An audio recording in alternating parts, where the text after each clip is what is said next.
Jadi benar-benar happy banget sih dengan tim yang ada di belakangku juga, yang mereka udah punya pengalaman 20 tahun lebih ya di industri kelautan.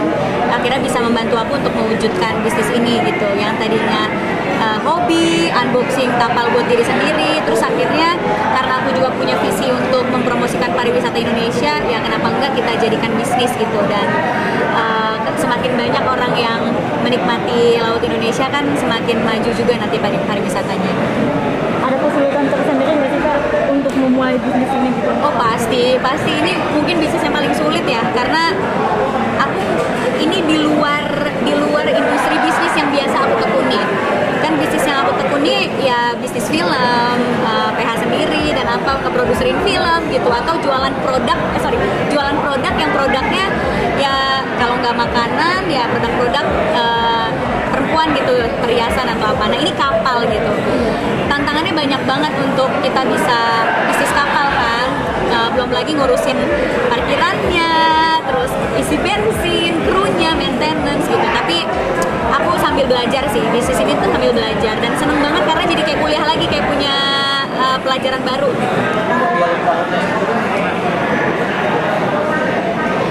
Ya lumayan sih, karena kita kan harus ngerawat mesinnya itu.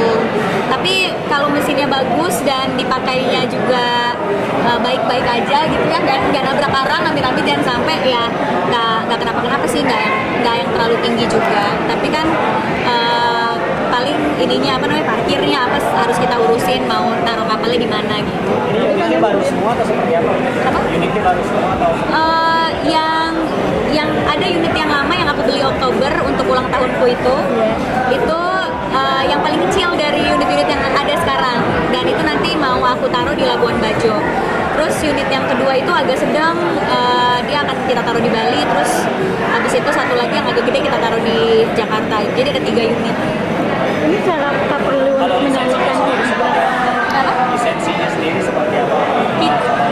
Kita udah jadi eksklusif distributor ya untuk Jenu gitu. Jadi benar-benar udah aman gitu, kita bisa mendatangkan kapal-kapal under brandnya Benetu atau under brandnya Jenu gitu.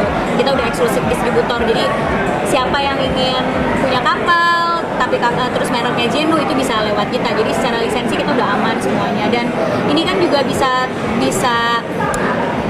akhirnya kejadian gitu ya, support dari pemerintah juga yang luar biasa gitu. Ini kan support dari Kementerian Pariwisata, Perhubungan, semuanya membantu kita gitu, karena mereka juga senang ada perusahaan Indonesia gitu yang bisa usaha kapal ya.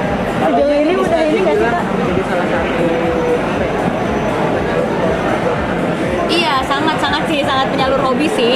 Kayak kalau aku lagi pengen healing, tinggal kayak ya udah deh aku pengen island hopping di Pulau Seribu aja gitu. Cuma ya sekarang jadinya mesti telepon dulu ada customer atau enggak. Kayak waktu itu aku mau pakai kapal ya besok, ya nggak bisa Bu, disewa. Oh ya udah. Jadi ya tadinya pakai buat sendiri jadi buat bisnis kan.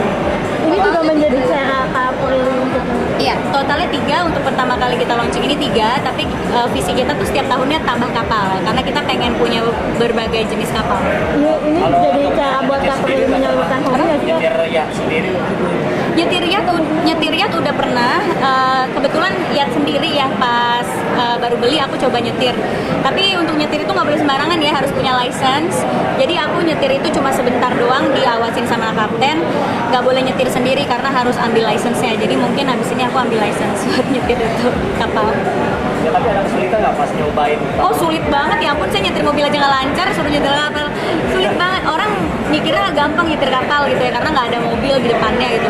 Susah banget karena kita harus ngelawan arus, harus ngerti takutnya ada karang. Terus kalau misalnya ada kapal lain di depan kita harus kayak gimana. Jadi susah banget sih nyetir kapal kalau menurut aku. Jadi waktu itu nyobanya cuma jarak berapa doang? Nyobanya deket aja sih, dan nggak di yang ombaknya gede, nggak di tempat yang ombaknya gede atau arusnya gede gitu, nggak berani juga. Apakah ini adalah salah satu wishlist usaha Kakak dan kira-kira tantangannya apa sih? Ini bahkan saking aku nggak nyangkanya nggak ada di wishlist, karena aku nggak kepikiran juga bikin perusahaan kapal gitu. Tapi ya ini jadinya melebihi ekspektasi dan harapan aku di dalam dunia bisnis ya, akhirnya bisa punya perusahaan kapal sendiri dan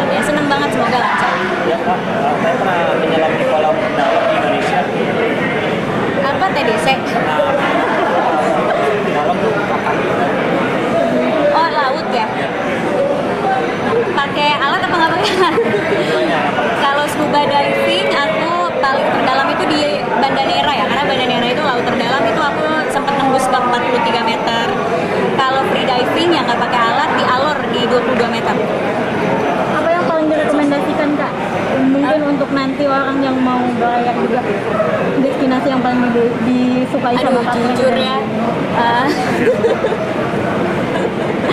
jujur ya, destinasi di Indonesia semuanya bagus, dari Sabang sampai Merauke lautnya bagus banget.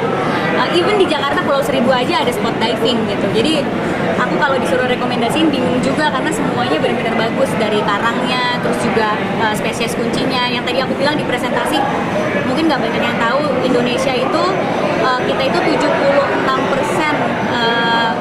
isi dari jenis-jenis koralnya. Jadi jenis-jenis koral di dunia itu 76% ada di Indonesia.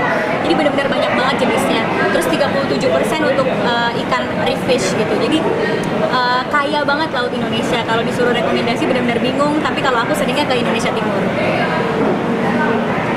Setelah ini Bedanya akan apa ada sensasinya tadi nggak pakai alat dengan pakai alat, perbedaannya?